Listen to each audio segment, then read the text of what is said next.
नमस्कार, हॅलो सखीमध्ये मी स्वाती तुमचे स्वागत करते। आज आपण बघणार आहोत स्वयंपाकघरातील अतिशय आपली उपयोगी वस्तू म्हणजे मिक्सर। नेहमीच आपल्या कामी येणारे हे मिक्सर आपण बऱ्याच वेळा हे स्वच्छ करणे राहून जाते। बहुतेक वेळा याच्यावर वाटण किंवा मसाले तसेच ज्याचे डाग पडून राहतात, तर ते कसे क्लीन करायचे, किती जुने डाग याच्यावर असतील, आपण हे सहजरित्या 2 मिनिटांमध्ये आपण हे क्लीन करणार आहोत। चला तर मग व्हिडिओला सुरुवात करूया। ते बघा, याकरता मी बघा हे मोटर जवळ जे छोटेचे जे भाग असतात त्याला आपण ब्रशच्या साहाय्याने कोलगेट लावून व्यवस्थित असे घासून घेणार आहोत। त्याच पद्धतीने बघा कोरड्या कपड्याने हे व्यवस्थित त्याला पाणी न लागता आपण हे क्लीन करून घेणार आहोत। वायर वगैरे व्यवस्थित असे कोलगेट लावून घेतल्यानंतर याला व्यवस्थित असे कोरड्या कपड्याने व्यवस्थित पुसून घ्यायचे आहे। त्यानंतर आपण याच्यावर हे बघा या पद्धतीने पुसून घेतले। त्यानंतर मोटरचे जे भाग असतील त्याच्यावर आपण हे व्यवस्थित असे पाणी जाणार नाही, त्यामुळे याला टेप लावून घेणार आहे जेणेकरून आपली मधली मोटर हे खराब होणार नाही। तर याच पद्धतीने मी व्यवस्थित हे बघा वायरच्याही या स्विच बोर्डला आपण हे बघा या पद्धतीने हे लावून घ्यायचं आहे याला। तर याच पद्धतीने मी जिथे जिथे आपल्याला शक्यता असेल की हे पाणी जाऊ शकते ते पूर्ण व्यवस्थित असं लावून घ्यायचं आहे याला टेपच्या साहाय्याने। हे बघा बटनाजवळही मी व्यवस्थित टेप लावून घेतलेले आहे।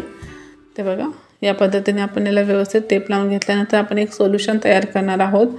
त्याच्यामध्ये मी पहिल्यांदा याच्यामध्ये व्हाईट विनेगर ॲड करणार आहे।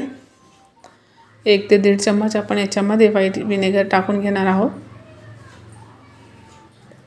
त्यानंतर आपण याच्यामध्ये वॉशिंग पावडर ॲड करून याच्यामध्ये गरम पाणी टाकून घेणार आहोत। तुम्हाला हवं असेल तर तुम्ही याच्यामध्ये लिक्विड सोपही ॲड करू शकतात। तर बघा या पद्धतीने एका स्प्रेच्या बाटलीमध्ये भरून मी व्यवस्थित हे मिक्सरवर जिथे जिथे डाग असतील तिथे तिथे व्यवस्थित स्प्रे करून घ्यायचं आहे। तुम्ही बघू शकतात आणि कशा पद्धतीने बघा चिवट डाग हे निघत आहे। तर ह्या पद्धतीनेच आपण व्यवस्थित त्याला स्प्रे करून घ्यायचा आहे। हे बघा त्यानंतर एक कोरडा कपडा घेऊन ब्रशच्या साहाय्याने आपण याला व्यवस्थित असे क्लीन करून घेणार आहोत। तर याच पद्धतीने बघा या ब्रशच्या साहाय्याने आपण याला व्यवस्थित असे क्लीन करून घेणार आहोत। तर याच पद्धतीने मी हे व्यवस्थित हे बघा हे सर्व मिक्सर अशाच पद्धतीने मी क्लीन करून घेणार आहे। तुम्ही बघू शकतात मिक्सरवर किती डाग होते, हे सहजरित्या निघत आहे। याच पद्धतीने मी सर्व ही मिक्सर व्यवस्थित असे स्क्रब आणि ब्रशच्या साहाय्याने व्यवस्थित क्लीन करून घेणार आहोत। हे बघा या पद्धतीने आपण हे सर्व मिक्सर व्यवस्थित असे घासून घेणार आहे। त्यानंतर याला एका कोरड्या कपड्याने व्यवस्थित पुसून घ्यायचे आहे। तर या पद्धतीने बघा हे व्यवस्थित सर्व पाणी आपण व्यवस्थित पुसून घेणार आहोत जेणेकरून हे सर्व डाग निघून जातील।